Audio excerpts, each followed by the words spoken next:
Weather Service in Nashville has issued a severe thunderstorm warning for Davidson County in Middle Tennessee, northeastern Dixon County in Middle Tennessee, Sumner County in Middle Tennessee, northwestern Wilson County in Middle Tennessee, Cheatham County in Middle Tennessee, Robertson County in Middle Tennessee, until 5:45 a.m. Central Standard Time.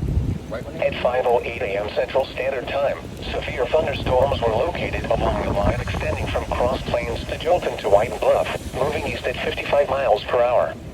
Hazard, 60 miles per hour wind gusts. Source, radar indicated.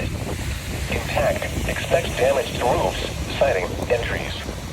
Locations impacted include Gallatin, Lebanon, Springfield, Ashland City, Nashville, Madison, Hendersonville, Mount Juliet, Goodlettsville, White House, Millersville, Greenbrier, Forest Hills, Oak Hill, Coopertown, Belle Meade, Lakewood, Westmoreland, Pegram, and Ridgetop. This includes the following highways: Interstate 40 between mile markers 197 and 234. Interstate 65 between mile markers 77 and 120.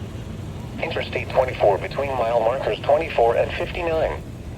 For your protection, move to an interior room on the lowest floor of a building.